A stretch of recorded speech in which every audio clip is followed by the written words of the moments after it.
ओम वंदे गौ मातरम। मित्रों, हर गर्भवती स्त्री चाहती है कि उसका प्रसव सामान्य हो, यानी कि नॉर्मल डिलीवरी से उसकी डिलीवरी हो जाए तो सब ठीक हो जाए, किंतु ऐसा हो नहीं पाता है।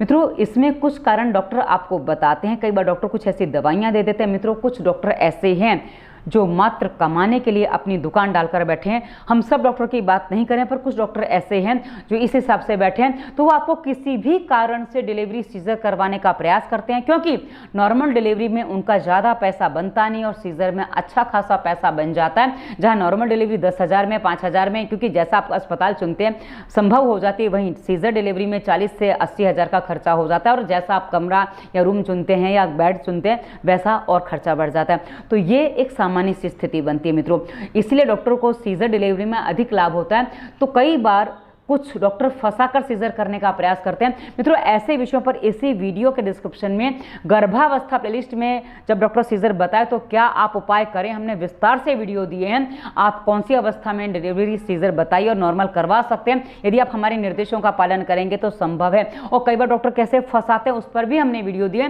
तो मित्रों, आज हम आपको जो बताने जा रहे हैं कि कौन से ऐसे परफेक्ट कारण हैं जिसमें नॉर्मल डिलीवरी अक्सर संभव नहीं होती है, यहाँ आपको सीजर ही करवाना पड़ता है। और कई बार क्या आपने पहले सावधानी रखी नहीं, बेबी कंसीव हो गया तो अब कुछ नहीं हो सकता, पर हाँ, बेबी कंसीव करने से पहले यदि आप हमारे निर्देशों को सुन लें, समझ लें, तो हो सकता है ऐसी अवस्था में भी आपकी डिलीवरी नॉर्मल हो सकती है। पर वो कंसीव करने से पहले आपको समझना होगा, अन्यथा बहुत कठिन हो जाता है। तो चलिए आरंभ करते हैं। ऐसी हमने 7 कंडीशंस पाई हैं जिसमें डिलीवरी नॉर्मल नहीं हो पाती, नहीं कि सीजर ही होती है। इसमें सबसे पहला जो बड़ा कारण है ना मित्रों, वो है आपकी बढ़ती उम्र, यानी कि आपने अधिक उम्र में माँ बनने की तैयारी की है। ये कई बार क्या होता है ना, आजकल समय ऐसा चल रहा है, हर कोई अपना कैरियर बनाने में व्यस्त है, लड़का भी, लड़के भी, लड़कियां भी। तो ऐसी अवस्था में क्या होता है, कैरियर बनते बनते अपनी सेटिंग होते होते समय बीत जाता है, और कई बार जिम्मेदारियों के कारण भी जल्दी बच्चे विवाह नहीं कर पाते। तो यदि आप बड़ी उम्र में मां बनने जा रही हैं तो ऐसी अवस्था में क्या होता है कि आपका गर्भाशय फ्लेक्सिबल नहीं होता है। और उसके अलावा जिनका पीरियड्स 15 साल से पहले आ चुका है और मां बनने के लिए आपने 30, 32, 35 यानी कि 30 साल की उम्र के बाद का समय चुना है, तो अब आप स्थितियों को समझिए क्या होता है आपके साथ। मित्रों, जब पीरियड्स आते हैं उसके 2 साल के बाद गर्भाशय मां बनने के लिए तैयार हो जाता है, और उस समय यदि उसको फ्लेक्सिबिलिटी मिल जाती है तो गर्भाशय फ्लेक्सिबल रहता है। लेकिन यदि ऐसा नहीं होता है तो ऐसी अवस्था में क्या होता है कि आपको अब जो स्थितियां बन रही है वो इसको स्पष्ट कर दूं कि किसी किसी को वाइट डिस्चार्ज की प्रॉब्लम हो जाती है, या गर्भाशय में गांठें, गर्भाशय में सूजन, या ओवरियन सिस्ट, कोई भी समस्या जो बन जाती है, इसके कारण से गर्भाशय को सही रखने के लिए आप जो दवाइयाँ आदि सेवन करते हो, इससे गर्भाशय में और हार्डनेस या जो स्टिफनेस आ जाती है वो बड़ी समस्या पैदा कर देता है।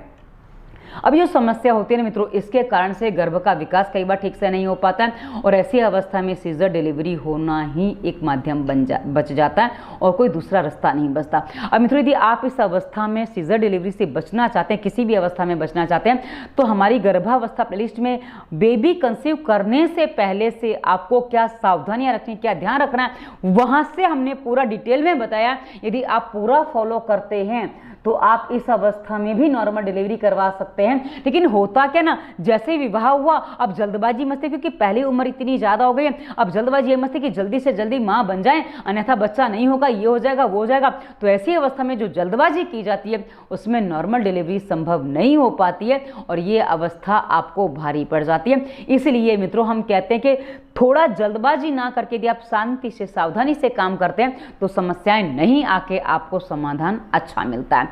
वही मित्रों, जो दूसरा बड़ा कारण है, यदि माँ का कद छोटा है, क्योंकि माँ का कद यदि छोटा है और उस अवस्था में क्या होता है कि गर्भाशय का ठीक से विकास नहीं है, तो गर्भ का भी विकास नहीं होता, और साथ ही अंग थोड़े छोटे छोटे हो जाते हैं। तो अंग जब छोटे होते हैं और ऐसी अवस्था में कई बार शिशु ठीक से नॉर्मल डिलीवरी से जन्म नहीं ले पाता, क्योंकि वो अंग उस क्रिया को करने के लिए सक्षम ही नहीं हो पाते कि भाई वो डिलीवरी करवा सके। तो ऐसी अवस्था में डिलीवरी सीजर ही करनी पड़ जाती है।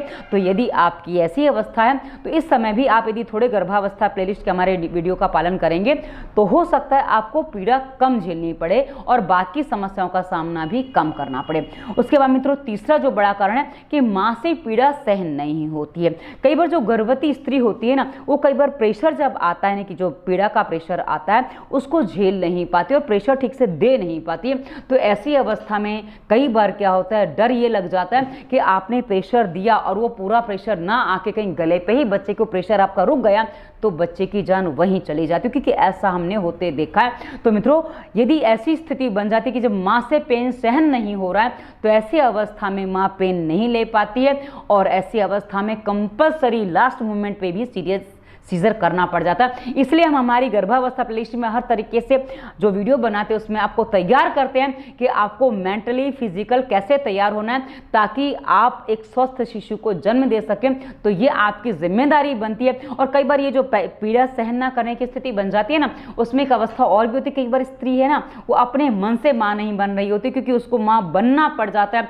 सब घर का प्रेशर है, सब लोग बोल रहे हैं तो क्या करें, अब बच्चा पैदा करना पड़ेगा। तो ऐसी अवस्था में भी कई बार वो स्त्री इस बात को सहन नहीं कर पाती है, पेन सहन नहीं कर पाती, तो उसको भी सीजर डिलीवरी करवानी पड़ जाती है। किंतु यदि आप ऐसी अवस्था में पहुंच रही है तो ध्यान दें, सीजर के बाद आपको जीवन भर के कष्ट उठाने पड़ेंगे। इससे अच्छा है कि आप थोड़ा सा अपने आप को मजबूत बनाइए। गर्भावस्था प्लेलिस्ट की वीडियो देख लीजिए, मजबूत हो जाएंगे तो आपको डिलीवरी नॉर्मल हो सकती है, समस्या नहीं आएगी। आपके तनाव टेंशन रिलीज कर दीजिए ताकि डिलीवरी नॉर्मल हो सके। मन को मजबूत बनाइए, डिलीवरी नॉर्मल संभव है। पर हाँ, यदि नहीं कर पा रहे हैं तो फिर बहुत बड़ी समस्या आपके सामने खड़ी हो सकती है। उसके बाद चौथा जो बड़ा कारण है ना मित्रों, कई बार गर्भावस्था में बच्चे का ठीक से विकास नहीं होता है। अब क्या होता है, आजकल एक बड़ी समस्या मैंने देखी है कि आप ज़्यादा बहुत अच्छा हेल्दी खाना मत खाइए या बहुत ज़्यादा मत खाइए, आपका बच्चा ज़्यादा मोटा हो गया। कई बार डॉक्टर ऐसी सलाह देते हैं, क्योंकि मेरे पास ये सलाह लेके पेशेंट आते हैं कि दीदी हमको डॉक्टर ने बोला कि आपका बच्चा ज़्यादा हेल्दी हो जाएगा ना, ज़्यादा मोटा हो जाएगा तो फिर आपकी डिलीवरी नॉर्मल नहीं होगी, इसलिए आप बच्चे को ज़्यादा वो मत दीजिए। तो मित्रों, ऐसी अवस्था में क्या होता है कि बच्चे का विकास ही अवरुद्ध हो जाता है, बच्चे को पोषक पदार्थ नहीं मिल पाते हैं और कई बार मां का शरीर ऐसी अवस्था में कमजोर अधिक हो जाता है जो सीजर डिलीवरी का कारण बन जाता है। तो ये जो स्थिति है मित्रों, ये बहुत अधिक भयावह होती है। ऐसी स्थिति में माँ और बच्चे दोनों के लिए ही खतरा होता है, उन दोनों के जीवन पर घात हो सकते हैं, क्योंकि बच्चा ऐसी अवस्था में विकलांग जन्म लेता है। क्योंकि कई बार क्या होता है, अब बच्चे का विकास ही नहीं, पोषण ही नहीं मिला है तो कहाँ से होगा। और कई बार आपको एक प्रश्न आता है कि कितना बड़ा बच्चा नॉर्मल डिलीवरी से हो सकता है, इस पर भी हमने अलग से वीडियो दिया है। पर मैं आपको अपनी बता दूं, मेरा बच्चा 4.25 किलो का नॉर्मल डिलीवरी से हुआ था, तो आप समझ सकते हो। और मैंने देखा है 5.25 किलो तक के बच्चे भी नॉर्मल डिलीवरी से जन्म लेते हैं, इसलिए डरने की कोई बात नहीं है। पर आप बोलेंगे कि इतना बड़ा बच्चा हो जाएगा, हाँ हो जाएगा। जब समय आता है उस समय मानसिक यदि आप तैयारी रखते हैं, मानसिक रूप से तैयार रहते हैं तो सारी चीज़ें संभव हो जाती हैं। अन्यथा तो आप टेंशन झेल लेंगे, बहुत कुछ कर लेंगे और कोई समाधान नहीं होता है। तो आप इस बात को ध्यान रखें कि यदि बच्चे का ठीक से विकास नहीं है तो भी बच्चा जन्म लेने की जो प्रोसेस है वो कर नहीं पाता, अपनी ताकत नहीं लगा पाता है और डिलीवरी सीजर करनी पड़ जाती है। उसके बाद मित्रों, जो हमने छठा कारण पाया है कि कमर की हड्डी छोटी होती है, यानी कि आपकी जो पेल्विक एरिया की जो हड्डियां हैं वो छोटी हैं और साथ में आपने व्यायाम वगैरह नहीं किया तो मसल्स वहाँ आपके फ्लेक्सिबल नहीं हुए, तो ऐसी अवस्था में डिलीवरी सीजर ही होती है क्योंकि हड्डी चौड़ी नहीं है।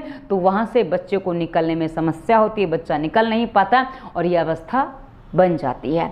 उसके बाद मित्रों, जो 7वां और बड़ा कारण है, 7वां भी कारण बहुत बड़ा है, रिलैक्सिन एक हार्मोन होता है हमारे शरीर में, यदि इसकी कमी हो जाए तो भी डिलीवरी सीजर होती है। मित्रों, इसके बारे में आपको एक छोटी सी बात और बता दूं, आपने सुना होगा कि शाहजहां को 14वें बच्चे को जन्म देते देते 19 साल में उसने 14 बच्चे पैदा किए थे और उस समय उसके शरीर में जो समस्या आई थी, रिलैक्सिन हार्मोन कम हो गया था।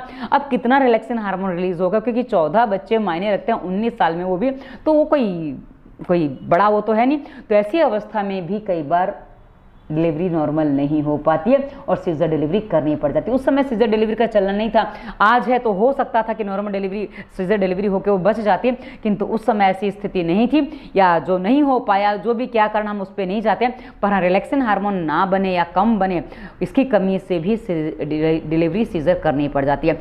तो आशा हमने आपके सामने स्पष्ट कर दी है। अब इन डिलीवरी के कारणों से यदि आप बचना चाहते हैं, सीजर डिलीवरी के कारणों से बचना चाहते हैं तो अपने आप को बचा सकते हैं। बेबी कंसीव करने से पहले हमारी प्लेलिस्ट गर्भावस्था के वीडियो देख लीजिए, निर्देशों को ध्यान से सुन के समझ के पालन करिए, 6 महीने पालन करिए, उसके बाद बेबी कंसीव करिए और उसके बाद के निर्देशों का पालन करते रहिए, प्राणायाम करते रहिए, हमने जो व्यायाम बताया वो करते रहिए और देखिए आप और आपका बच्चा दोनों सदा स्वस्थ रहेंगे, कोई समस्या नहीं आएगी और आप एक ऐसे शिशु को जन्म देंगे जो संसार में विलक्षण शक्तियों के साथ, विलक्षण लक्षणों के साथ जन्म लेगा और आप खुद मानेंगे कि हाँ, आपका बच्चा कुछ औरों से भिन्न है। वैसे तो हर बच्चा औरों से भिन्न होता है, किंतु आपका बच्चा औरों से और अधिक विकसित होगा यदि आप हमारे गर्भावस्था प्लेलिस्ट के वीडियो के निर्देशों का पालन कर लेते हैं। तो गर्भावस्था प्लेलिस्ट का वर्णन मैंने कई बार किया, डिस्क्रिप्शन में उसका लिंक मिल जाएगा। उसके अलावा हमने जो भी वीडियो बताए हैं और हमने रोगों पर वीडियो बनाए हैं, इसी वीडियो के डिस्क्रिप्शन में आपको बहुत सारी प्लेलिस्ट और मिलेगी। दवा मुक्ति, वायरस के प्रभाव, इनमें हमने बहुत सारे रोगों पर वीडियो दिया। उसके अलावा रोगों के कारण स्वास्थ्य नियम, क्या करना चाहिए क्या नहीं करना चाहिए, डू एंड डोंट। उसके अलावा स्वास्थ्य नियम के बाद प्राणायाम, आसन, व्यायाम, मुद्रा, एक्यूप्रेशर जो आपको स्वस्थ रहने में आपकी सहायता करेंगे। उसके बाद सफल घरेलू उपचार, सरल भोजन और ऐसी बहुत सारी प्लेलिस्ट हमने दी जो आपको लाइफ में काम आएंगी। और शिशु रक्षा भी एक प्लेलिस्ट है कि बच्चे की देखभाल कैसे करें। और हाँ, अंत में हमने इंस्टाग्राम, फेसबुक का लिंक दिया, आप हमें वहाँ फॉलो कर सकते हैं। हम बहुत सारे मोटिवेशनल थॉट्स देते हैं जो आपको जीवन जीने में सहायता करेंगे। और अंत में हमने अपना नंबर दिया, नंबर हमने कंसल्टेंसी के लिए दिया। यदि आपको लगता है कि बात करने से कुछ अच्छा समाधान होगा, जल्दी होगा, तो हमसे कंसल्टेंसी कर सकते हैं। फीस हमारी पेमेंट करके कंसल्टेंसी हो जाती है, कोई समस्या नहीं आती है। तो पहले वीडियो देख लीजिए और हमसे प्रश्न आप कहीं भी करिए, हम हर जगह आपको उत्तर देते हैं। ये वीडियो कैसा लगा अवश्य बताइएगा। धन्यवाद। वंदे मातरम।